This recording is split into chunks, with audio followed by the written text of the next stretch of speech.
Good evening, everybody, and welcome to the final race of the Academy Series of GPVWC in 2023. Going back all the way to January, where the Turkish Grand Prix was held. We are now at the very end of our series season, and we're going to bring you all the action starting from this moment in qualifying. So my name is Eoin Harmon. I'm subbing in this evening to bring you this broadcast, and alongside me it's Scott Søvik. Scott, how are you keeping today? Yeah, no, I'm very excited for this race. It's going to be interesting to see how people do tonight, especially considering there's quite a big grid tonight with over 30 cars, if not a full grid. Yeah, for sure. I think the fact that this is the last chance to run the Academy cars has attracted a wide variety of names to have a go and try and win one of our final pair of races for the season. And our broadcast director, Remco de Zeeuw, will be helping us along with the broadcast. So I wish him the best of luck as well. It's his first go, I believe. So yeah, we're all ready, set to go for the qualifying session. Yeah, no, definitely one thing to look out for is track temps today. RF2 has this thing of being exceptionally, quite hot normally, but today, as you can see on screen, it's up to almost 50 degrees on track temperature. So for these cars that normally have the compound on these cars is quite a hard compound, but it'll be interesting to see how the tires heat up as well going into qualifying and the race, because they'll get up to temperature a lot quicker than what we've seen before. Yeah, that's a very important point there, Scott. The fact that temperatures are going to be pushing such a high degree, of course. In comparison to other times at Interlagos where it's deluged with rain. So this is the ideal opportunity for all our drivers to get themselves familiar with the circuit. And we'll see our first series of laps as we have cars now leaving pit lane. So here we go, 15 minutes are underway.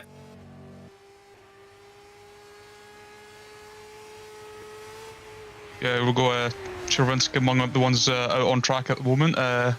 Been a face that's raced in the Academy Series quite consistently the last few rounds. It'll be interesting to see how he does today. I'm not quite sure what his best result is, but he's definitely been in the midfield throughout the last couple of races at least.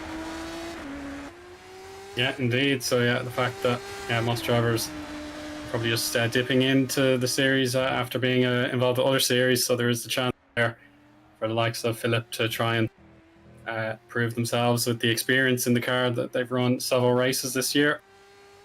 And of course, it's really all about the performance rather than collecting the points in the Academy. You will want to try and give yourself the best possible chance. And then we've Alex Lahou here, who I commentated on just a couple of days ago for Formula Sprint 1.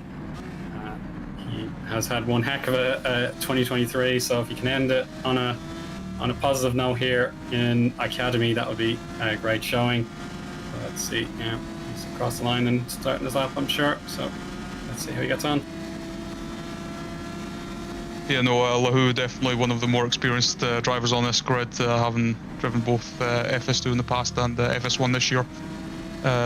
He's definitely seen a few of the faces that have raced in the career ladder doing this one. You've got people like Lucas Tulin and among them that have raced as well. There's definitely a lot more variation in the experience level of people that are racing tonight. Yeah, experience, that is apparent here. There's so many names that have found themselves in seats for series above ourselves, but of course, when I previously subbed in Academy, I think it was way back in the German round, I think it was, it was probably that German Grand Prix in the summertime. So we had Brody Lawless and the likes of him competing for pole position and everything, but it was experienced names, Jassi Latinen and David Junt, who got victories there. So now there's Julie ready to set the first laps. Caroline Hardvig has been the first to set any time. She's now falling down the order. It's Alex Lahou on a 128.5, no surprises there, beating out Alessandro Maggio in this banker lap portion of the session. Yeah, for sure. Maggio's with a very good first sector, 3 thousandths faster than Lahou there. But I mean, both of them have shown themselves to have great pace in the series that they've competed in. Maggio having raced for Valet Sports in Super Lights earlier this year, and definitely done a solid job, as well as having raced in Academy, winning race 2 of the previous round as well. So definitely some very fast drivers setting the best lap times at the moment and getting their bankers in. Very good bankers, if I say so myself. Those 28s are very, very good baseline to start from. No doubt about it. And Tylene there goes onto the second row of the grid, 128.9, beats out Joshua Dexter and Joe Gillette, also trying to get into that 128 range. So yeah, that is the key. If you can get into the 128s, you're really, really settled and ready to go for better laps in the next portion. As the clock ticks down past 11 minutes into the 10 minute to go range. So that is 1/3 of the session gone already. Yeah, no, 15 minutes goes past very quickly when you're having fun. But it's a lot of drivers as well to pay attention to. You've got just seeing what other people are able to do. You've got Joe Gillett, who's had a very good streak in Academy as well, looking good in P6 at the moment, 6.5 tenths off pole position, as Maggio goes even faster and goes up to a 28.3. And then Lahou and Pischan in second and third respectively. Christopher Svilo coming in there with a time 0.64 behind Maggio in 5th place there. A lot of times coming in at the moment. A lot of people getting settled in and getting fired up for better times now. Yeah, and Svilo using all that curb on the outside at Larangina. That was a very, very crucial corner when it came to our title decider back on Thursday. A lot of drivers under pressure in the wake of other cars would have pushed a little bit too hard there sometimes and resulted in a spin. But some drivers were able to mitigate that and actually catch the slide. So we'll see how these Academy drivers adjust in the lower powered Academy cars, but nevertheless the attributes will still be there when it comes to the race itself. Checking out Andre Nigrin there, that's pushing very hard there. And a little bit too hard, unfortunately, so he's going to duck into the grass at turn 8, and he'll have to abandon the lap and try again there, Scott. Yeah, definitely looked unstable to begin with, but this car as well, you already have to set up quite oversteery to begin with to get the most out of the package. But yeah, definitely a bit too unstable going through that section there before eventually spinning off track. Here we are with Joshua Dexter taking the tightest line possible onto the line here, and gets a 29.0, which I do not believe is an improvement. Sorry. Yeah, it's personal best, but it's not gained in many places. Yeah, that's the language that I prefer to use when something like that happens. But nevertheless, Ishmael Rodriguez is just exiting pit lane, so let's see how he gets on. Currently 9th, just a 10th of a second away from Dexter, but has been split by Pies and Gillette. A very competitive session so far, with 36 entries in all. You can see Julian Kerr, Kyle McManus, and Christian Vadzar are the bottom 3 at the moment. They still have enough time to improve, and hopefully they can find their level and perhaps get into the 131s. That would be a great target for them. Yeah, definitely. There's a fair few new faces as well that are beating that are just trying to get their eye into what Academy is all about as well. So it'll be interesting to see how some of these new faces as well do. But yeah, as you say, they've still got just over 7 minutes remaining as we now follow Davide Zanini on a lap here, going through the second sector. A very technical sector of in general, and it's possibly the most work you have to do around this track. Getting a good exit, going towards going towards the Jonsau, and yeah, looking quite good. He's looking like a personal best in first and second sector here, going up the hill. It's a very, very long hill. Just having to brace yourself, but just being very patient, trying to get as much momentum, but also keeping as tight a line as possible. Taking a wider the line that we saw from Dexter. As we see the time now going across the line, it's 29.352. So sorry, I can't quite make that out, but 352, yeah. 352 puts him 13th for the moment, as we have Tomasz Kutka coming across the line now to set a time that puts him up to 20th with the personal best first and second sector.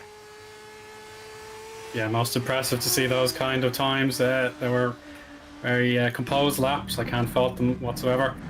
And there'll be a boost of encouragement there. Mike Bell, perhaps a little bit too encouraged, taking the turn 8 curb and forcing a big bump. But he'll settle down and try again for the final 5 corners. Oh no, that's an oversteer moment. That could ruin his second sector after PBing the first one. It would have been a competitive time, but see if he has recovered it. And there you go. No, that looks like he has to scrap that lap. It's not going to pay off for him. He'll be down to 5 minutes or so to go in the session, so there's chances still to get pitted and try again. But Alex Lahou is on the march here. It could be... No, it's a slightly off second sector. That'll give Maggio a little bit of a reprieve here.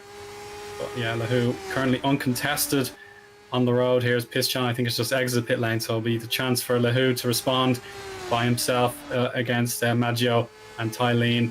So he takes the high line in contrast, but does not improve. He misses by a tenth. Yeah, as we Lahou's definitely putting a good lap, but he'll be disappointed not to be able to improve on that lap. But still 4.5 minutes to go in the session as we now watch Chervinsky in 19th position at the moment, going through the second sector, very technical sector as I've previously stated. A very good line through there, a bit wide on the exit, but still able to keep that momentum. See if we can keep that turn that into the personal best. It's not a personal best at the moment, but gets a good exit up towards the hill now, and yeah, he'll be hoping to improve on this lap, seeing if he's keeping a tight line through there, seeing if he can actually make up a few places on the grid now. Provisionally 19th on the grid. Much longer will that be? And he does not improve with a slightly worse second and third sector than they had previously. Yeah, I'm just seeing the replay because he did lose a position.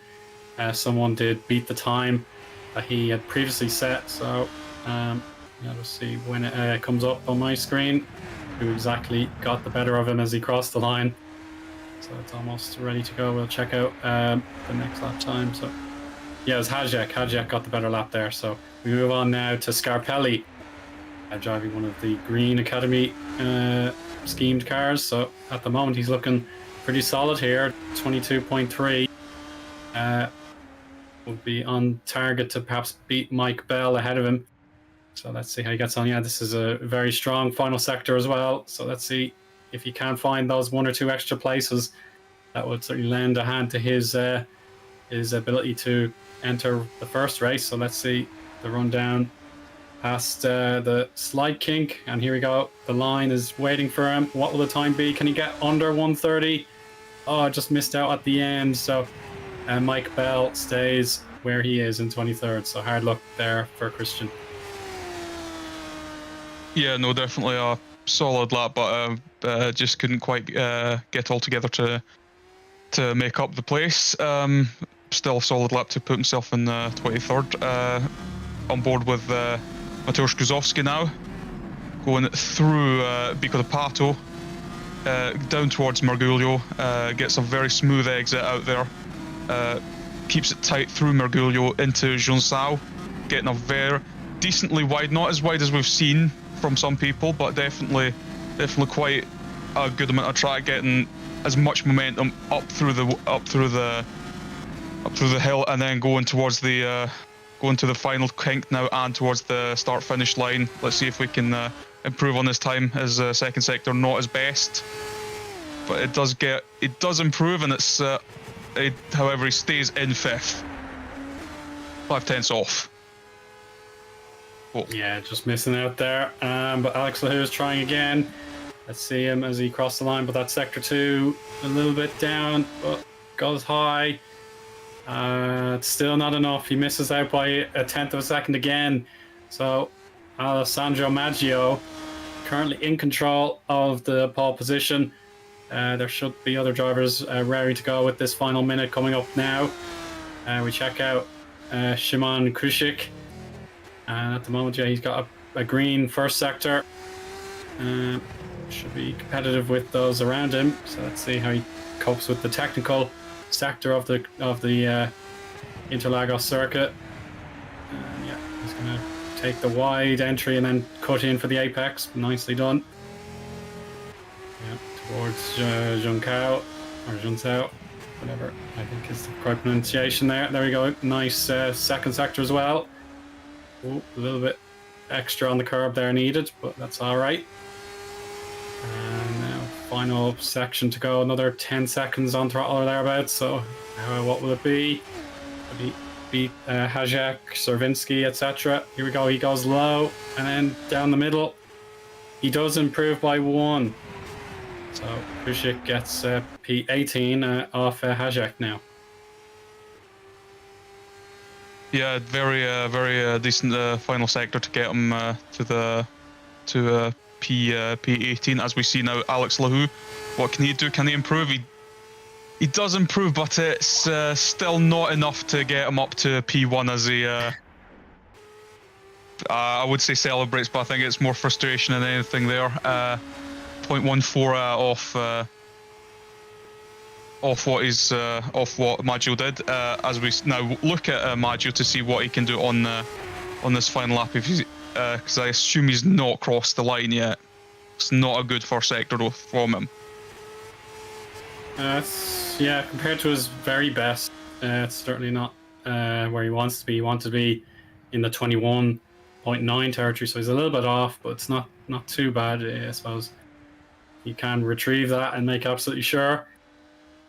We'll see Lucas Hylene's on a valid lap as well, a 22.0 first sector, matching roughly what Maggio performed, and Pischan also having a go. So yeah, it's not done and dusted just yet. But yeah, that's an abandoned lap. Yeah, he gives up the corner. He knows he won't improve the time. So it's down to Pischan if he can to salvage this session. No, it doesn't look like he has. So barring a miracle, yeah, I think we're all out of drivers. They complete their final runs. Pischan, similarly to what we've seen with Lahoo, he just throws the car off the racing surface, and yeah, he just gives up. But very impressive performance nevertheless. We have our grid formed here, Scott. Yeah. It's going to be a big one. A lot of names are set and ready to go, and it's good standard as well. So 128 was the benchmark, which we will now bring up for you. So Maggio on pole, followed by Alex Lahoo, Lucas Tylede, Mateusz Pischan, Mateusz Gazowski. So the two Mateuszes are actually teammates from FS1. They're kept together. Svilo, PS, Gillette, Dexter, and Rodriguez are in the top 10. Our next column, we've Adamczyk, Taras, Nigrin, Zanini, Servinsky, Ahmed, Kurula, Kruszyk, Hashek, and Curtis. Now our third column, Matthias Schick, Kutka, Bell, Zielhus, Scarpelli, Maple, Harvig, Kotria, Scott, and Peach Kolan. And finally, we have our last set of names, Dennis Shermack, Vadsar, Ellis, Lauchkai, Smith, and Senior, but it seems like other drivers probably joined the session too late and they didn't set proper time. So we've got 36 names on my end. I don't know if that's the same for you, Scott, that are set and ready to go with the valid lap times.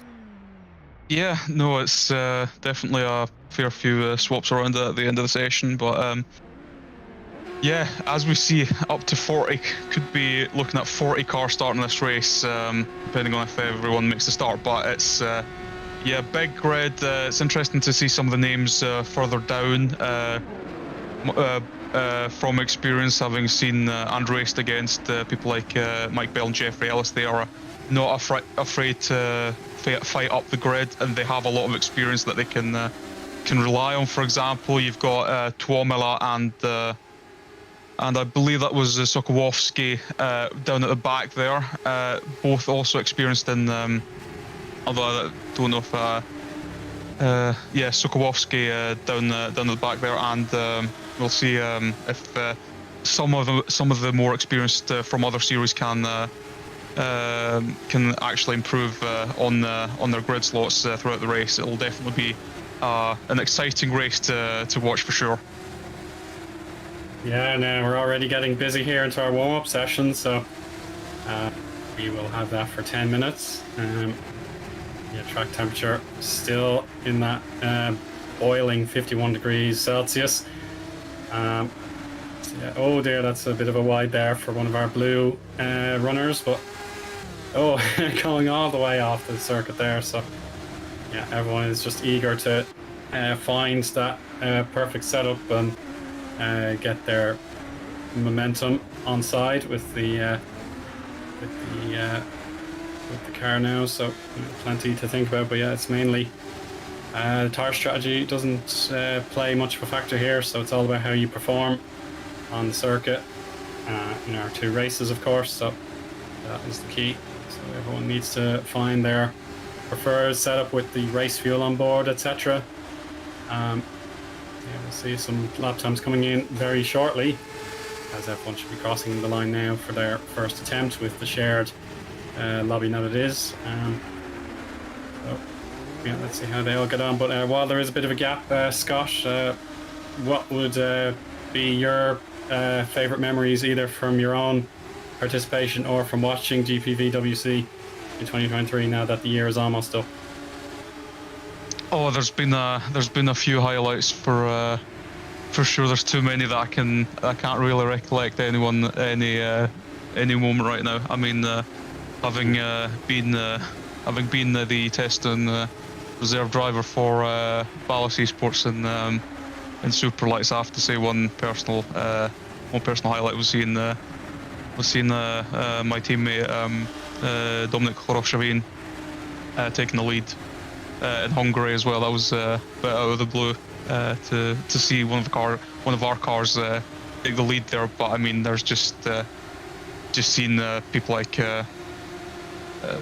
Academies had exciting races, FS2s had exciting races, FS1s had exciting races, and I'm sure both the Superlights and the Super League will produce a very exciting final race of the season as well. So it'll definitely be. We've still got a few more things to look forward to, but we've also had a great year to look back on as well. Just seeing the champions being elected that have essentially just dominated. I cannot think of a championship that's not been decided yet. So I mean, obviously FS1 and FS2 have been decided already, but it's yeah, it'll just been very, very good individual performances from a lot of drivers this year. Yeah, definitely go along with that. Certainly the quality on show. The fact that in Superlights, wasn't it, Owen McGoggy was so dominant that he didn't have to come back for several rounds, wasn't that it? I'm pretty sure that's it. I could be wrong. And then, of course, my Irish patriotism came into the fore again. There was the 1-2-3 for the Irish drivers, one of the races. So I think I said in the chat, this is the greatest day in the history of our sport. And I can't really hide the fact that Denahan made it all the way as well. So he becomes the second Republic of Ireland champion as well. So that's amazing. But yeah, covering nearly every FS1 race, we were thrilled with some of the action there. So yeah, I'm sure there'll be plenty of happy memories for a lot of drivers this season. But yeah, nevertheless, we're nearly halfway through the warm-up, and Match PS has set the best time thus far, 1:29.4, beating out Joe Gillette by about 3/10 of a second, really. So not too bad. Yeah, as we see Lahu improving on that with a 29.0. Definitely a solid lap time, considering there's going to be a bit more fuel on board for the race. Obviously no tire changes, nothing else really to be changed on these, but the fuel will add a bit, especially considering these are low powered and quite heavy cars. Obviously you'll be able to feel that difference when you're in the car, so it's not too noticeable. I did race this car once all the way back in Istanbul, which I actually think was the first race of the season in January, and it's definitely been it's a very fun car to drive as well. 7 gears, and it's just a bundle of fun, really. It's a very easy car to drive, but quite a difficult one to master, and you can see just the spread of field is quite wide, and yet it isn't this. You have a very even spread of times throughout the field at the moment. Yeah, that is for sure. But even spread of battle here with the 3 cars coming to the line. Oh, there's a slow driver. Oh my goodness, that could have been messy. But there we go. 3 drivers want the same piece of tarmac, and they'll only just get away with it there. So yeah, that was a Code Brown. There's going to be contact there, loose out of the Senna S, I'm afraid. But yeah, we'll get the slides and all out of the system now, while it's still, the slightly less pressurized environment. So yeah, that is hopefully the frustrations and all just put it behind us now. So skipping over the curb there out of turn 8, and then another strong time there. I think it was Pischan who just emerged there in P3 for the warm-up. So yeah, very nicely done. And yeah, we are down to 2 minutes 50 seconds to go in the warm-up. So yeah, everyone should be hopefully in the groove now, ready to race. The fact that we're going to have nearly 3 dozen cars entering the first chicane, that's going to be wild. Oh, for sure. It's a massive grid today. Its turnout is definitely been. There's definitely more entries this time around than there was last time at Daytona. Obviously, end of season for FS1 and FS2 means that there's some faces from FS1 and FS2 racing tonight as well. It'll be exciting to see how it'll go. Some of these drivers haven't raced a completely different car around here earlier, or the previous week. It'll be interesting to see how they deal with it as well, because having tested this car, I did a tiny bit of testing of this car myself, and turn 1 in this car is you'd not think it, but breaking into that corner is a lot trickier than you'd expect. So hopefully the warm-up lap, formation lap, will be enough to get a bit of preparation done for that first corner, because I think even in the best circumstances, you're going to see a bit of chaos going into that first corner for sure. Yeah, it's just so difficult to see everything around you with the curved hill that will greet a lot of the drivers, and some of the competitors will be hooked all the way back at the left-hand kink. So yeah, you'd be even struggling to see back there. So yeah, there's just so much that could happen, and it's really down to how our pole sitter adjusts to the situation. Maggio will lead the way. So he's just now setting a lap time in this warm-up now, and it could be a threat to go top of this leaderboard as well. So yeah, Maggio, he'll really want to nail this start. So there he goes, P1 again. So beautifully done. So he needs to get his practice start secure to make sure he gets away cleanly to make use of that pole, because there'll be no doubt 4 or 5 competitors around him if he gets it wrong. Yeah, for sure. It's definitely more. There's a much tighter field and just more cars as well to deal with this start. So I don't I don't envy the ones who are starting in the mid pack. They're in the bottom half of the top 20 and the 25 to 30 positions as well. It's just it's going to be one heck of a chaotic start, I think, just having to deal with so much happening at once, and hopefully we see most of them get through. But yeah, as you said, Maggio will be hoping to get as good a launch as possible and just try to pull away, because it has shown an ability to do that, as we actually see that here with Pischan fourth in this warm-up behind PS, Maggio and Lahu, who's just pipped Maggio's time at the end there. It'll be interesting to see if those two actually start fighting immediately, or if Maggio's going to be able to pull out his trick from last time out in Daytona and just start pulling away at some rate out of the final out of the first lap. Yeah, certainly the curiosity that awaits us.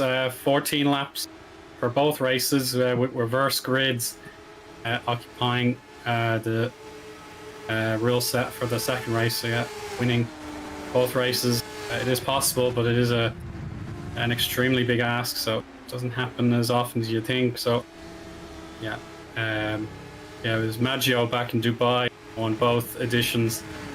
Yeah, that was it was back in May, so May 1st was the day that saw a clean sweep. Maggio will want to try that again, having won most recently back in Daytona, as you say, Scott. So that's our warm-up session complete, and race direction will have a big rallying call here to get everyone ready for our formation lap.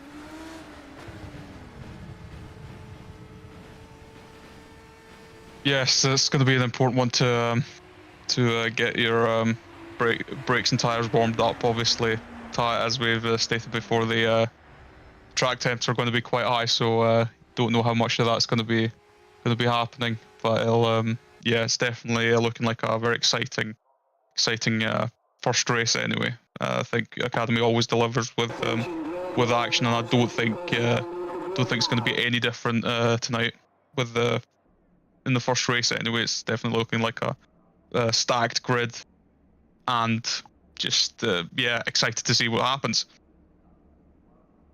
Yeah, me too. So we're almost ready to go, and yeah, no doubt, being the most remembered winner for being the person who drove the best on the final evening could certainly give you that leg up for preparations into postseason and then into the new year. Hopefully everyone will get themselves sorted wherever they want to aim for.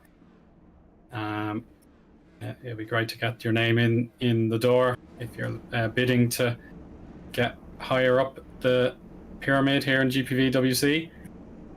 And yeah, we have plenty of support up and down the chat there. But yeah, the prediction from Tom Parker is probably the safest bet, which will be turn one getting a blockage. So that seems almost inevitable. You can see, look at all the cars going all the way back to just where you can probably see the barrier for pit entry. That goes a long way back for everybody. So here we go. Cars are now moving, and we'll have our grid rundown for our opening race. And there's of course Alessandro Maggio on pole position with Matthias Pischan taking P2. I suppose Lahu must have dropped down the grid there. Gozowski and PS third and fourth. Joe Gillette, Joshua Dexter, Ishmael Rodriguez and Piotr Adamczyk have fifth through eighth. Oliver Taras and Andrei Nigrin both in yellow, 9th and 10th. David Zanini and Filip Zerwinski, 11th and 12th. Tawhid Ahmed, Junis Kurala, Shimon Kushik and Yaroslav Hasek have 13th through 16th. Next up we've Aaron Curtis, Bartomej Mashajic, Thomas Kuchka and Mike Bell. Ujwine Zelhus is 21st in pink, followed by Christian Scarpelli, Matthew Maple and Caroline Harvig. Jakub Kotria, Januel Scott, Christoph Pizlikan, and Dennis Sturmak have 25th through 28th. Oh, we've got a car off there, Scott. I didn't quite catch who it was, but that will be down the middle of the pack. We'll check in that with Christian Vadsar, Jeffrey Ellis, Nup Lauchkai, and Lewis Smith there, 29 through 32nd. And finally, we've Adrian Senior, Julian Kerr, Kyle McManus, and Noah Tuamela. Sorry, not quite final. I suppose race view can only fit so many drivers. Solokovsky, Svilo, Tylene, and Lahu are probably being ordered down the back to give themselves the best possible challenge to try and win the race from all the way back in 38th through 40th. So there we go, Scott. Hopefully I got as many of those names correct as possible. So we're almost ready to go. Big queue coming up. Yeah, just still waiting for the last couple of rows to fill up now. It's definitely going to be an exciting race forward, and yeah, definitely seeing some of the ones who have raced in the further up the career ladder trying to give themselves a challenge. Anyway, leave it over to you for the lights. And there we go. One car entering pit lane, probably for a pit lane start to make things even more interesting. And we find out who that is. Maybe we'll in a moment. The lights will be coming on. And we're waiting for the launch. Almost. See, they're getting twitchy. There we go. Everyone's away. Here we go. Can Scarpelli in the lead here do anything about this? So, oh no, the drivers in pit lane, of course, Scarpelli and all them in pit lane. So Maggio gets the start of Dreams there. Pisjan and Guzovsky, they're familiar with each other, no doubt about it. And Maciej PS as P4 there. So there we go, those are the drivers in pit lane. Yes, Maggio getting the start that he's definitely hoping for as they now go into turn 4 and turn 5. Just yeah, this and he'll probably be very happy to not have Lahu and that right behind him. Yeah, just good start. But he's got a Pisjan right behind him. Yeah, it's important here for Pisjan to keep Maggio honest here. PS in P4, followed by Joshua Dexter there. Dexter, one of the pink cars today, followed by Adamczyk in green. So there we go. We're almost a complete lap 1 already. It seems like everyone's gotten away cleanly. So we'll just have to wait and see how things develop later into the race. So that is important, of course. So if anything's going to happen here, we do have a few yellows in sector 2. We'll see if anything happened. But yeah, it's Corella in 12th. He's chasing Taras. So Taras must have made a very good start there. There we go. So Pisjan keeping half a second or thereabouts behind race leader Maggio. That should be good. So that was important for Corella to not hit the curbs too hard. And Hasek versus Servinsky there in the background, Scott. Yeah, no, definitely a lot of fights throughout the grid here. As now we see Maciej PS in third now, getting past Mateusz Kozowski. Lot of Polish drivers on the grid today. Very good day for Poland so far with second, third, fourth, and sixth at the moment in the top 10. Yeah, as we see on board with Guzowski right behind PS.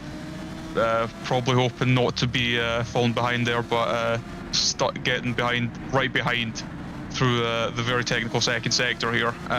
Just hoping to maybe get some of that slipstream down the straight now, as they go through Jonsau, one of the final real corner on this track, as we see Dexter now right on the back of Guzowski. Yeah, he's going to be clinical with this move, because Adamczyk behind will have to react to any sudden movements.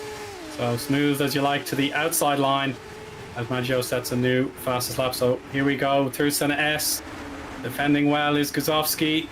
He's got to watch out for the right-hander, and he does block, so Joshua loses momentum, and Piotr Jamczyk goes around the outside and completes the move. So beautifully judged there for Adamczyk. He profits with the P5 there. Yeah, very good tactical nous to see that, to react to what Dexter was doing, and being able to sneak down the inside after Dexter had gone wide. There we go with Maciaszczyk. Down the inside of Czerwinski, going up to 16th place, although they are now side by side going into turn 7 and 8, I believe, and or no, 6 and 7. That is. Oh, and they've made contact. Yeah, contact, yeah. It was just wheel locking, unfortunately. Maciaszczyk must have believed the corner was his, and I suppose, yeah, he wasn't going to give it up. So, yeah, I think that's a racing incident, to be honest. But thankfully, neither driver has been significantly harmed, but yeah, that'd be unfortunate to burn up the tyres, getting a moment there, and then the big bump. Yeah, good catch, it has to be said, for Philip. Oh, for sure. As we now see Joshua Dexter now trying to get past Adamczyk now, or at least chasing him, going into the first corner now. He's not close enough to feel confident enough in making a move through the Sen ices, just staying there in 6th for the moment. Although, saying that, we've got the Reto Posto coming up now, where he will now have DRA. There's no DRS in this car, sorry. No. Completely forgot about that. They're so used to seeing DRS activation that, so definitely more of a challenge when you've not got DRS down the straights, unlike any of the other cars in the career ladder.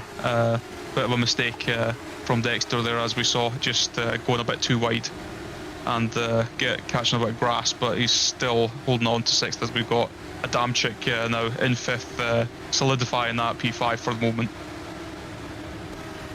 Yeah, and I've just realised I can view all the 40 names if I zoom out on my race view. So that sorts that out, but a few drivers have DNF'd. We'll figure that all out at the end. But for now, we have Daniel Scott versus Noah Tuomela with Jeffrey Ellis just in range there in the yellow.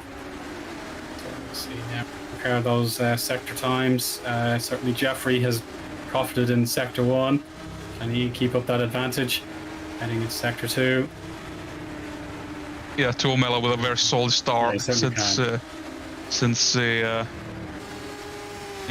with a very solid start to the race now, as we've got Zanini attacking Joe Gillett. Joe Gillett having a very good run in the Academy Series so far. It is going to be a bit more challenging to continue that run that he's had from P7 at the moment, but Zanini on the attack. Gillett defending into turn 4 now, and he's gone a bit to slide into it, and that's someone off the side. I believe that's a back marker, as it's Zanini now getting P7 from Joe Gillett. Just going through turn 5 and 6 through turn 6 and 7. Yeah, you've got to have full understanding with your opponent if you're going to go through a high rising right-hander, flat out, foot to the floor, and making sure no contact is made. Well done, both drivers. They had a mutual understanding. They played fair, and it was a good, solid cut in there for David, making sure he knew the corner was his and he made an honest judgment of it, so well done. We're now dropping down to check out Aaron Curtis in 14th. His challenge is for 13th against Jaroslav Hasek. He's got a good slipstream here at the moment. Scott, can he do what Joshua Dexter couldn't do, and that is to make a pass into Senna S? So watching and paying attention to see everything around him, in front of him, but of course behind he's got clear space, so he can follow the racing line as he chooses. And yeah, it seems like Hasek has defended solidly there. Yeah, just keeping a tight enough line to be able to dissuade Curtis from going down the inside. Joe Gillett there chasing Davide Zanini for 7th place after having been overtaken. Believe that's Joshua Dexter went off just now, and you may have seen in the foreground, lost a bit more time to Adamczyk ahead. Looking now about 2.9 seconds behind in 6th place. 2.9 seconds behind Adamczyk in 6th place at the moment. Sliding about a lot as well. Yeah, he just needs to try and calm down those tires or whatever's aching the rear end there. So he's just constantly stepping out, which will cost him that tire wear. If he actually does have the stability at the front end, at least he could push on and avoid an attack from Zanini. But here we go. The battle for 12th is on here. Kutka versus Hasek, with Aaron Curtis watching on to see what happens. One move didn't work. He's trying to duck in and get more slipstream. Will it pay off? Could be the case that Kutka, he needed to follow his apex properly there, and he has. So well done. But Hasek will have more time here. Decido Del Lago has that sprint that'll decide things. So he's going to make his move, defending the inside line. And there we go. Yaroslav had no option there. It was covered. But Aaron Curtis also looking to sniff out an opportunity. So watch out. Here we go. 6 and 7 around the outside maybe. No, he's got to back out of it. I'm watching and waiting again with the fact that he's the meat in the sandwich going. And for another attack, it could pay off here. He's got to stay in the in between the white lines. And if this pays off, it's an incredible build-up pass. No, there's contact. Oh, just one moment has brought that to a shuddering halt, but thankfully he is still on the track. Kutka stays on the track similarly, and Aaron Curtis there, pleased with his patience as well. Yeah, incredible at racing we're seeing at the moment. It's just so close. Just these small groups of 3 and 4 cars at once, really duking it out. It's really, really good to see that this large grid is providing a lot of exciting racing, as well as we go on board with Lucas Tulin going round the outside of Machaszczyk, and seems to be able to get that. He's just got past there, a bit wide through the first part of the NS's, but managed to collect it for the out the second part and going towards the Reta Posto now. Just a very good move from Tulin. Yeah, take a bow there, Lucas. That was absolutely brilliant. But now we have a 4-way duel to worry about, and 3 wide almost. Yeah, you've got to pick your space here, David. He has mastered it again, seemingly. But watch out on the inside. In yellow, it's Andre Nigrin. And that's so close. But Joe Gillette trying to hang on as best he can. And let's see now what will happen next. Still, Nigrin trying his absolute darndest to make a move, but it has not succeeded. But Joe Gillette has the opportunity coming very, very soon past Zhong Chunsao, and ready to go for the attack. But yeah, this would be great news for Nigrin if he gets the double slipstream, as a matter of fact. So he just needs to park the car where he needs to. Watching and waiting. So there we go. He'll get the benefit now. What will he decide to do? I think he's too far back to make an approach, but so he gives the warning that puts Joe off. So Joe couldn't make an attack because Nigrin wanted to fill in the space. Yeah, just Nigrin definitely trying very hard to get past at the moment. Very close, and just managed to pull out in time there on the outside of Joe Gillett there, and he's not. Oh, he's tried to cut back, but it's not ended well, and that's Joe Gillett round. Yeah, I think Andre kept his foot in it, and Joe, with the curbs as high as they are there, he was helpless and put into the spin. So we'll have to study that one later on in the race. But it feels like Joe had nowhere to go. He was just minding his inside line, and he understeered perhaps too much into Andre's path, and that's what resulted in the spin. That does distract those behind, but we'll check out Guzovsky and his competition for 4th position with Adamczyk coming up now. Is there any opening on the inside? It seems like the majority of drivers are able to defend the traditional overtake on the inside, so he has to go high at this stage. Or maybe not. I think Piotr has left the door open. Will Guzovsky be able to fill it in? Or if the traction, if it comes back to Adamczyk, that'll be a great defense. Almost done. He's just got to hang in there for the next series of corners. But Guzovsky really doesn't want to give it up, so he's looking and looking again. Well, yeah, definitely trying to fight, trying to get past the Adamczyk, but he's just not. And as I say, that Adamczyk's gone wide out of turn 4 there, and it's yeah, very unlucky to go off there. But that means that Guzovsky gets up to 4th place now, as he's going a bit wide. Oh and, my word! That is an accident. Oh, cars mangled into one another. On our camera is Jaroslav Hasek, and that should be Joe Gillette who got involved as well, so it gets from bad to worse for Joe. Oh, it's unbelievable. Yeah, his front wing was whacked off the circuit there, so Joe will need to get that Academy car into pit lane for a change of the nose. So that was a terrifying spill. I have no idea how that could have happened, but yeah, aggression is certainly building up now. Race leader Maggio will be coming to the line soon. There, exactly. He has 4 to go now. He has control with a 4.6 second advantage. Jeffrey Ellis versus Maciejczyk and Solikovsky in between. So, I don't know. I think that'll be the lapped car. I think that's one of the lap driver in purple. So that's not a battle for position, because in the red there, that'll be Solikovsky.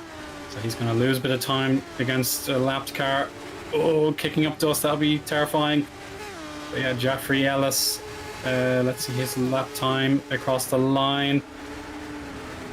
Yeah, so he would have lost a chunk of time, yeah. So something went wrong for him in Sector 2, that's why he's down in 18.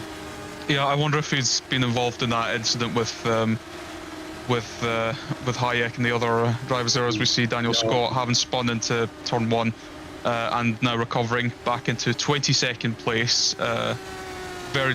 Probably be very disappointed having spun there, but Academy is a place to learn racecraft and such, so it's going to be it's an important place to be learning about racecraft, as we see more racecraft here with the fight for 6th place with Dexter Zanini and Andrei Negrin, who we are on board with. Yeah, beautiful on-board camera shot here. Let's see what his thinking is now that we have that view above the helmet. So everyone's sinking to the inside wall, around the outside with Zanini. Joshua doesn't want to give this up whatsoever, but it's been taken away. Right pass there for David, and that could close Negrin closer to Dexter. This is troublesome times here for Dexter. Perhaps the equal top speed and the slipstream, yeah, that'll just about spare Dexter from losing out on 2 positions in 4 corners. So a bit of a reprieve there, just hangs on in there. So it's been a tough race for Joshua. I know how promising it looked for a while, but yeah, he has missed out on 1 or 2 places, but he still has time to get back into it. And Taras there in the other yellow car, using more than enough curb, it has to be said, and he's really pushing hard to try and close in on these 3 drivers. Yeah, definitely fighting for trying to fight to get to Negrin and ahead, and as we now see Jeffrey Ellis now fighting with Paurala, and just missed who that was. I've got to check now, sorry. It's Joe Gillett again, just having a awful time of it. He's still without a front wing, I think. I would Yeah, definitely a difficult track to race on without a front wing. This one, very difficult to get through this sector in particular, as we have now got Jeff Ellis chasing down Kaurala for 19th place, as we have a yellow in sector 1. A pink car below there. It's Joshua Dexter. Oh, It's no gone. way. Oh, my goodness. Oh, no. That's the demise for Joshua. He's had an accident somewhere, possibly a collision. We'll have to try and figure out. Yeah, so, yeah, I'm just looking at the replay. So you would have been battling with Taras and Zanini, I think. So, yeah, that's really desperate. Bad luck for Joshua. Yeah, that's probably it. Yeah, I did wonder to myself if he'd had some slight suspension damage looking on his onboard earlier in the race, but we don't know for sure, as we now see Maciej PS in third. What I assume is his first time racing in Academy Series. A very impressive performance so far. It's not a name I recognise anyway. I do apologise if he has raced before, but it is definitely looking like a very solid race so far from him. Right behind Mateusz Piszczan, who is an experienced driver in GPVWC, has raced this year, and is definitely interested to see if he can actually get past Piszczan now, going down the Reto Posto, and to see if he can. Is he going to try down the outside? He's not that brave. But he is going to go. He will continue. Yes, let's see what he does. Oh, wheel to wheel here. No give, most likely. Oh, Piszczan holds it, but he's got to be alert. Oh, he is alert. Incredible defensive block there. And Maciej denied any progress there, but he's pushing as hard as he can. He's done a fantastic first sector time. Don't throw it away here now. Yeah, he still has a little bit of time. Race leader on his final lap. Yeah, now actually. So yeah, this is final lap. So Alessandro Maggio is on his way to winning race 1 here. Let's cross over now. He's got lap traffic to just help him along with the slipstream. And there we go. Alessandro Maggio, back-to-back wins in Academy Series. So congratulations, Alessandro. That was unquestionably his race. And I give my full credit to him. And across the line, Piszczan defends from PS. Yeah, as you say, Maggio coming in with a very dominant race yet again, just pulling out a gap consistently and very thoroughly, getting 7.5 seconds ahead at the line, if I'm not mistaken, as we see Oliver Taras crossing the line in 11th place, just behind Andre Nigrin, following Kaurala now up the hill, trying to see if he can hoping to get past Tuomela. I don't think he's going to be close enough, and now there is Tuomela to Maciaszczyk, who's going to finish this race in 17th place, and not very surprising to not see anyone not be able to quite get it there. Yeah, I've just looked it up very quickly, and Maciej PS only joined our Discord server a few days ago, so this is his rookie drive, and one heck of a rookie drive, it must be said. So he's one driver who has saved his chance to shine at the end, and he's perfected it. So beautifully done for Maciej, getting onto the podium, his very first appearance in our series. So well done to him. So we should have our finalized results in due course here. So let's check them all out. So there we are now, Scott. Let's run them down. It's Alessandro Maggio victorious here in race 1, converting that pole position with aplomb. Maciej Piszczan P2, Maciej PS P3, Guzowski, Adamczyk, Zanini, Ahmed, Tylene, Curtis and Nigrin complete our top 10. Next up we've Taras, Kutzka, Dexter, there the unfortunate Dexter, Servinsky, Hajek, Solikovsky, Makayashik, Tuomela, Karula, and Ellis for the top 20. And another driver with a few regrets will be Joe Gillette. Didn't quite work out for him, losing that front wing, among other things. Ishmael Rodriguez, Maple, Kushik, Scott, Harvig, Vadzar, Svilo, Bell, and Senior in the top 30. Sorry, Senior I think was down the back, so that's a good solid drive for Senior. Similarly enough, there Julian Kerr, not classified, but beats out Scarpelli to the result. And then retirements for Pishkan, Kermack, Smith, Lahu, McManus, Lauchkai, Kotria, and Zelhus. So there we go. A fair few drivers didn't complete the race, unfortunately. So yeah, Senior in 30th actually got DNF'd as well. So almost made it to the finish, but wasn't to be. So there we are now. Scott, what did you think about that? Yeah, definitely a very exciting race. You definitely saw a lot of close action throughout that race. A lot of good fights in the field, and yeah, hopefully with race 2 coming up, we'll be seeing even more of that. But yeah, Alessandro Maggio just excellent up the front, and being able to just consistently pull out a gap to push John in second. And yeah, shout out to Match APS in third as well on his debut in academy, getting third place. A very solid result for sure.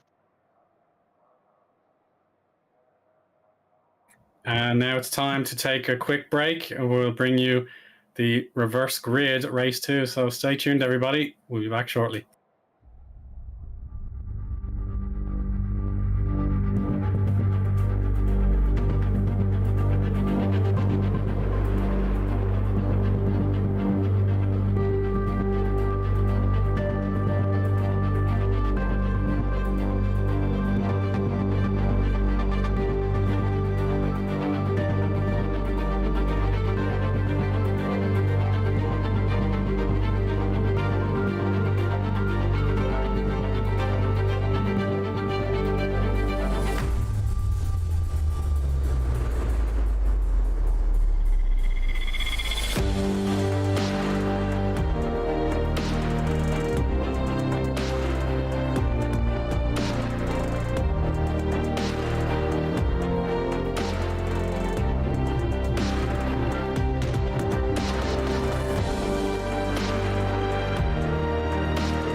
and you're all very welcome back to Academy Series and its closer here at the Autodromo Jose Carlos Pache in Interlagos, Sao Paulo. It's myself, Eoin Harmon, on substitution duty today, and if you missed out on race 1, it's quite the treat. And beside me in commentary, it's Scott Søvik. And Scott, we have completed our second warm-up session, so our chance to have the reverse grid is upon us. Yeah, though it's definitely going to be interesting to see race 2 now, especially with the with that swap over. I cannot for life of me recollect if it's the random between top 10 and top 15 or if it's just the full top 15, but either way that is a good chunk of the field. That is, we're talking about a minimum a quarter of the field being swapped around at the top end, so it'll be interesting to see how it'll pan out in the second race. And it's, yeah, the first race delivered in action. There was a lot of close fights, and an iconic track like the Autodromo Jose Carlos Pache, it's gonna be it's always a great time to both for people racing and for the people watching as well. And I hope if anyone's missed race 1, I would recommend you watch that one back for sure. Oh yeah, without a doubt. It's one of the biggest grids I've seen all season. Probably is the biggest of all the Academy Series in 2023. So tipping the 40 drivers mark. Maybe we're not going to quite have the same return here in the reverse race, but it should be exciting. Other drivers will have the chance to either shine again, or maybe they'll the chance to recover from the disappointments that may have occurred. So we have our signal to go to the grid. We'll see everyone filling in their grid slots in just a moment. Hopefully everyone will be able to fit onto the grid. I know a few cars, I think, went to pit lane after the formation lap the first time. So there we go. You'll see the giant queue of the Academy spec cars coming up. So yeah, we're hopefully going to get everything lined up and ready to go in just a moment here, Scott. Yeah, no, it'll be definitely exciting to see what people can do. It's not sure who's going to be starting where, but it does look like it's the top 15 that have been reversed for this one. So yeah, we're definitely looking at a very exciting race now. Just waiting for everyone to get on the grid. Got that 60-second countdown before everyone has to be on the grid, or else you end up starting from the pit lane. And I'm sure there's a few ones that do not want that to happen, as we just see now the start of the formation lap. And on pole, it is Jaroslav Hayek, if I'm not mistaken. It is on the front row with Filip Czerwinski, Joshua Dexter third, Tomasz Kutka in P4. Oliver Taras in 5th, Andrei Nigrin in 6th, Aaron Curtis in 7th, and Lucas Tulin in P8. Tawed Ahmed starts 9th, with Davide Zanini starting P10 on completing the 5th row of the grid. 6th row of the grid filled by Piotr Adamczyk and Mateusz Guzowski. Maciej Pies in his debut race, in the second race, starting P13, Piszczan P14, Maggio, the dominant winner in race 1, in 15th, and Sokołowski in P16. Bartłomiej Maciaszczyk in P17, Noah Tuomela in P18, Jonas Kaurala in P19, and Jeffrey Ellis starting P20.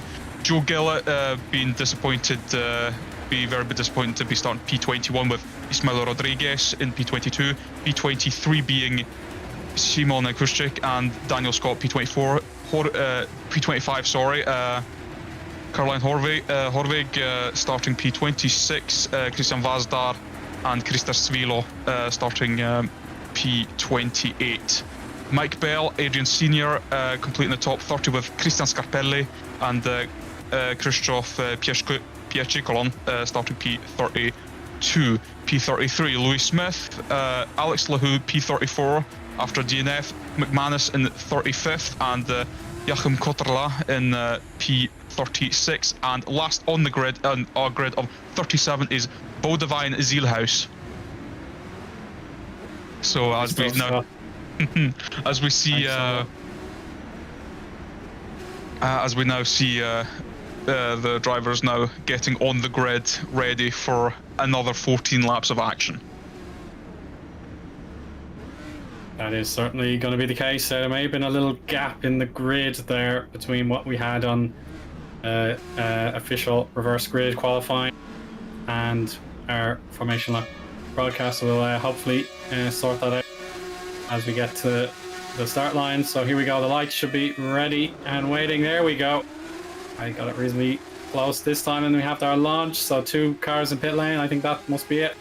So Hasek has Servinski there on his inside, watching out for Dexter on the outside. Oh, beautiful start here, has to be said, for Jaroslav. Yeah, no, brilliant start to get away there, and Chervinsky losing a position. Now in third, right behind Joshua Dexter, who's had a brilliant start. Just hoping to make up for that not great end to race 1, as we see Kutka now fighting with Andre Negrin in for P5 and P6, and he's just lost another position there to Negrin and Taras as well. It's a lot of action this first lap. Yeah, and we'll note the progress of race 1 winner Maggio. He's already gained 3 places, so he's 12th there. Probably just pick him out there at the red airbox. Perfect, there we are. So Maggio, slow and steady start for him, but he knows he was supreme in the opening race, and he just needs to pick his moments. A little bit of wiggle there under the slipstream. Yeah, that completes lap 1, and it is all conquering for Hasek. So he will cross the line now, I think. Yeah, just about now. There we go. Perfect. So he's completed the job. So side by side, it could become a 3 wide. Oh, and I think that will be Adamczyk in the middle. Oh, watch out, Alessandro. That's close. Yeah, that was very tight. PS and Ahmed all in green, so very hard to pick them all out here, Scott, but we'll do our best. Yeah, definitely a lot of things happening. There's just so much going on, and first lap as well. Just first lap now completed, just people sliding all over the place. Maggio just giving the back of Adamczyk's car a bit of a kiss there, as he's now got Noah Tuomela right behind somebody who's also shown himself to have quite decent pace in other cars as well. As we've got a fight for the lead now. 3-way fight for the lead, with Joshua Dexter right behind Hayek and Oliver Taras in third now, going into Taras has spun! Taras! Oh, big spin there. And he's going to be trapped in the apex. Oh, goodness, just we've trouble there. That could be Pischan without his front wing. I have to confirm that, but oh dear, yeah, you see the leaderboard has not loaded in. Ideally, so we've missed out on that information, so we have to keep you informed. But yeah, no doubt about it, that's a big spin for Taras, and he loses his chance to finish on the podium, and the car's in need of repairs. Yeah, Matthias Pischan, that was indeed the driver affected there, and he just about, I think that'll be a close call to get into pit lane, but he does manage it. And now we join Dexter and Hasek in their pursuit for the lead. Yeah, no, Hayek now getting a bit of a challenge from Dexter now. He's been on him since the end of the first lap, and it's still fighting to get past Hayek now. Right behind Chervinsky, getting passed now by Thomas Kutka, who's now retaken that spot now after losing them during the first couple of laps, and it's Chervinsky not having the best of times at the moment,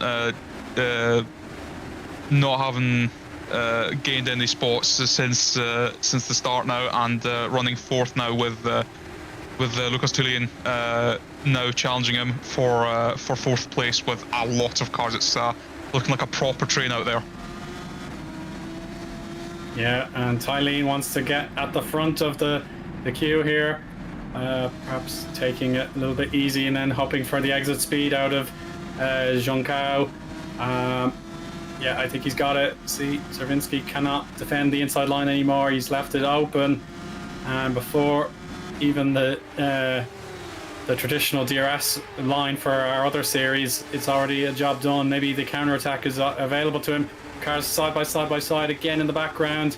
Maggio, our race 1 winner there. I think he's got the best of that duel. Tuamela and Adamczyk. Oh, round goes Adamczyk.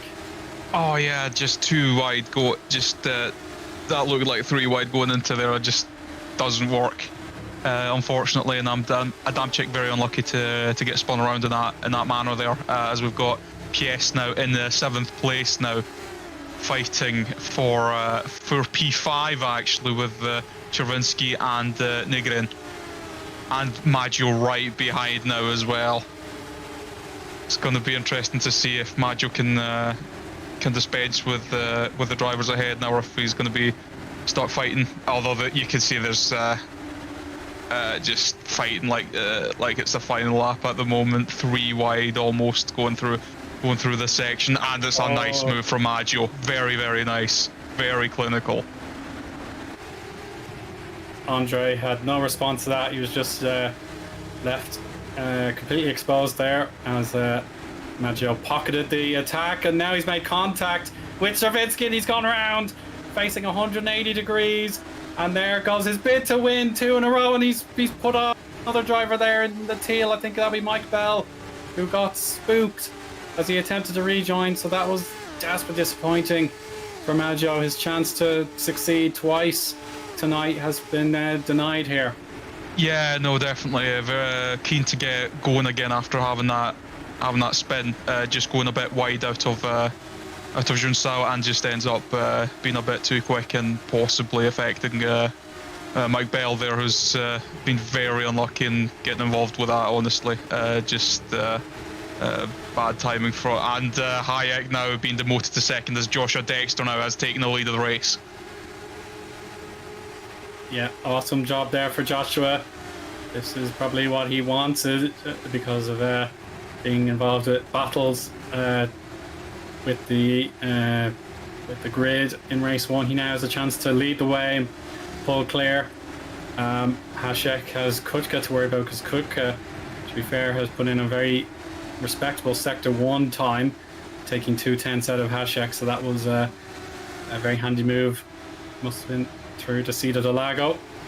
So yeah, Kutka definitely has momentum on this lap. He is cutting a lot of time into Hasek, and yeah, Hasek just has to pick his spot and defend to make sure he is not going to lose out on 2nd place as well. Yeah, no, Kuka here going for the move around the outside, trying to place himself for the inside of turn 2. I would hope, but Dexter just being able to take the inside there and get enough of a gap ahead of Kutka now. With is that Lucas Tullian in?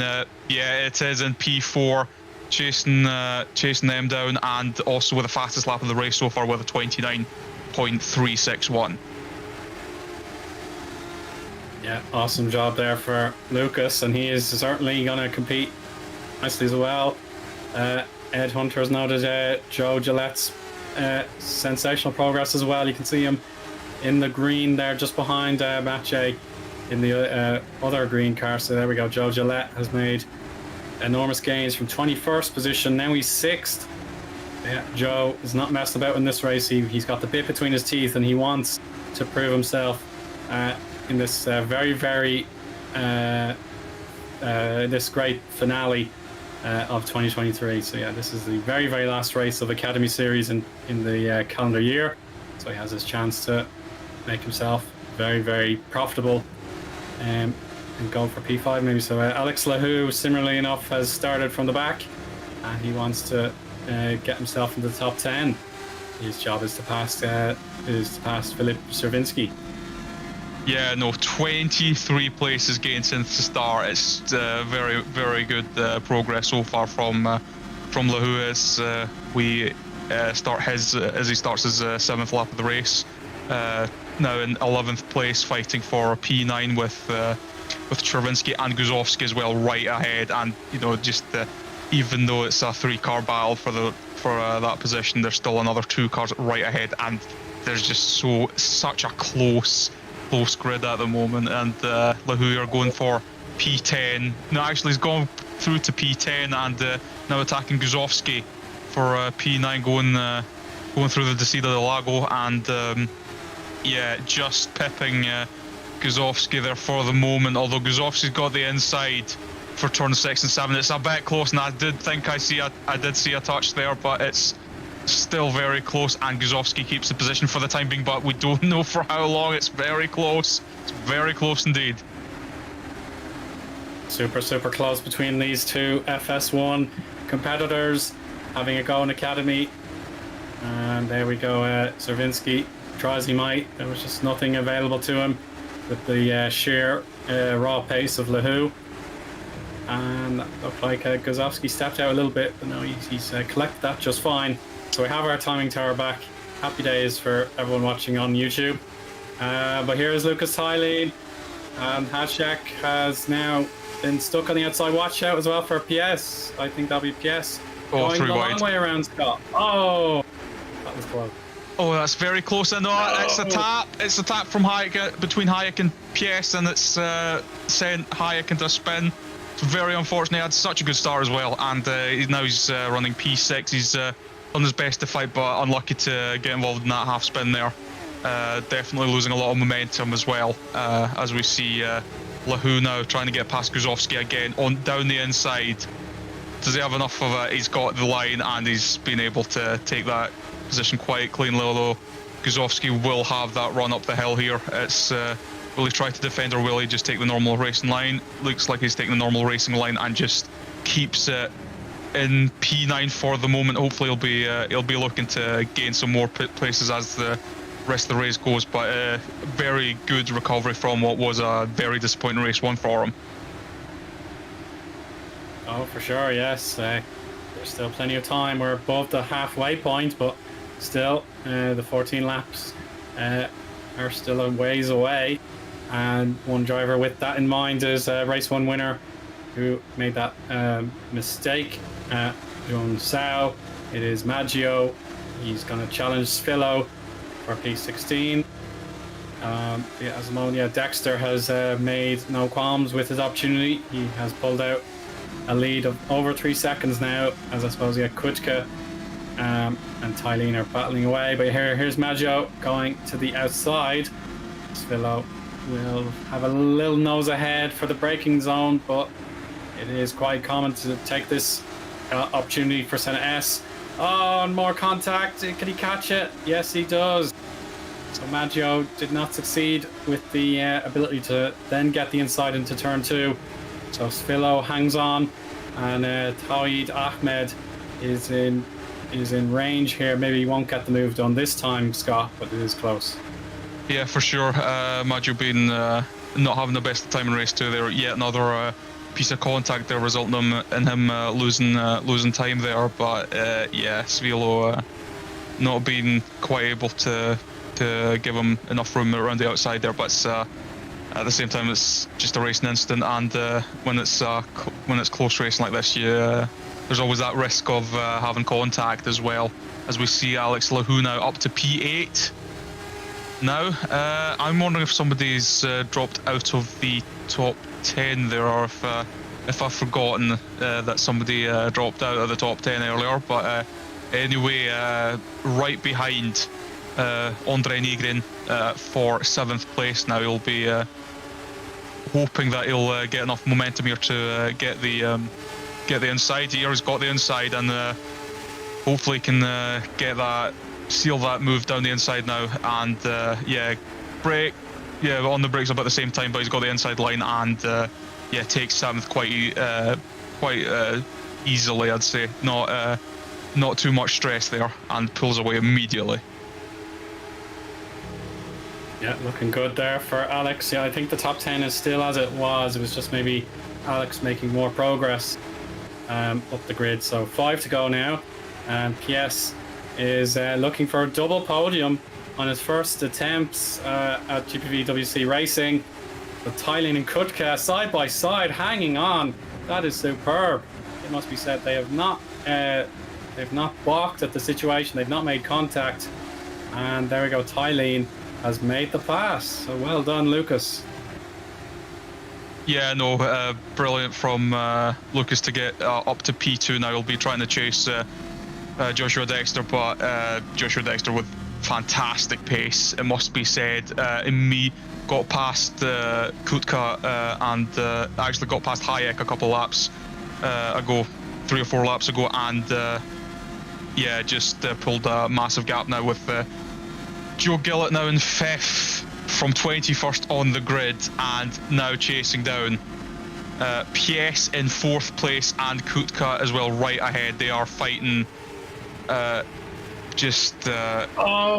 it's a massive move from Joe Gillett into turn 1. That is impressive, it must be said. That is a confident move, very confident from Joe Gillett to take 4th place at the moment, now chasing down Kutka for 3rd. Yeah, it's like one of your great slam dunks in basketball, judging the airborne flight, I suppose in this case would be the gap that just opened up, the fact that he didn't barrel into the back of Thomas and then managed to slot past Mache. That was a glorious move, so it was judged perfection. The fact the situation opened up for him like that, whereas it could have been a case of he overshot his mark and hit his opponent in front, or maybe the driver side by side with him, counter attack. But no, it worked out amazingly for Joe, and he has the chance at this podium as we close in with 3 to go at the line, with Joshua Dexter dominating 5 seconds clear at the moment.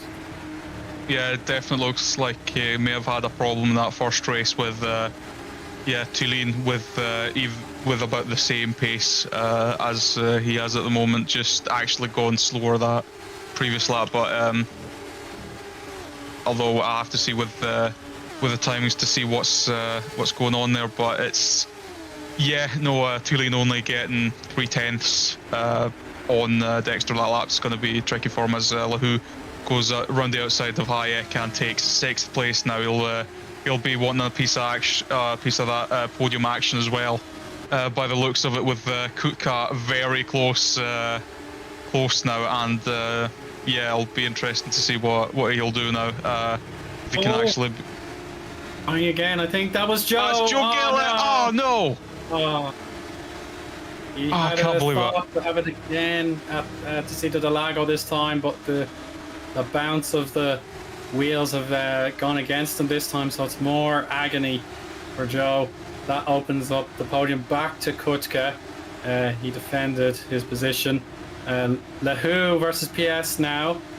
So PS, as you can just see from this helicopter shot, it's Lahoo on the inside.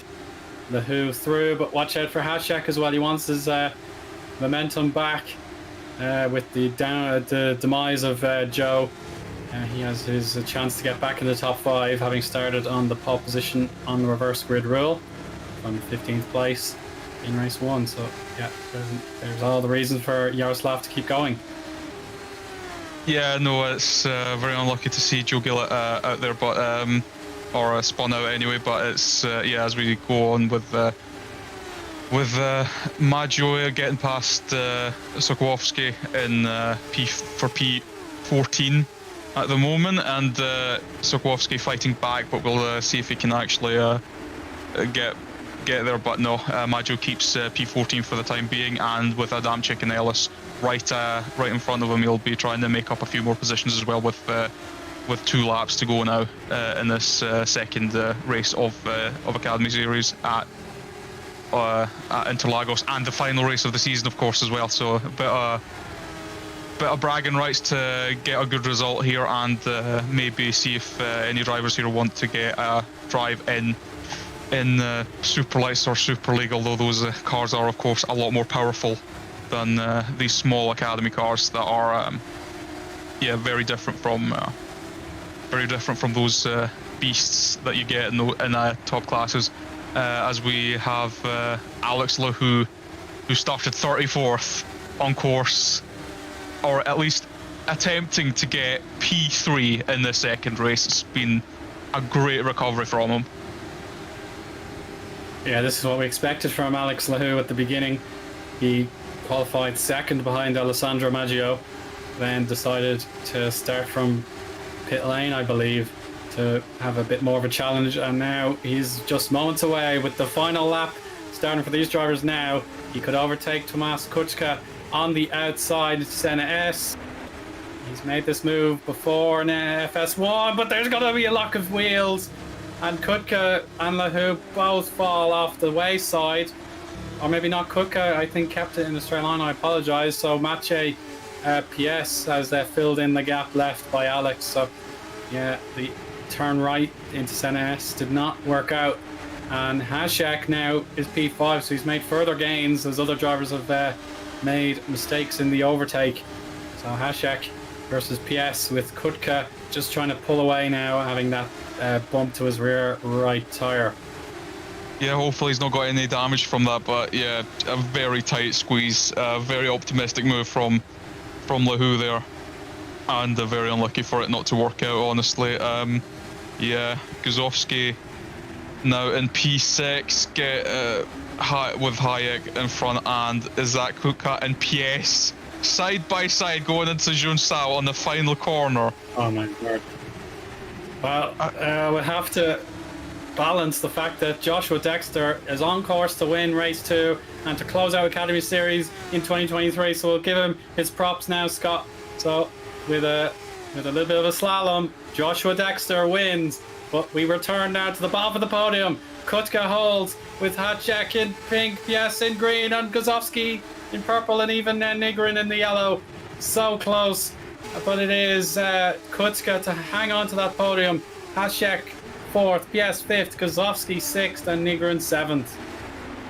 Yeah, as we've got LaHoo in 8th after that unfortunate failed move in the final lap there. Chervinsky 9th, Curtis 10th, Kaural 11th, Adamczyk 12th, as we see Christian Scarpelli right behind Daniel Scott for P22 and P23, with Scarpelli that finishing P23 there.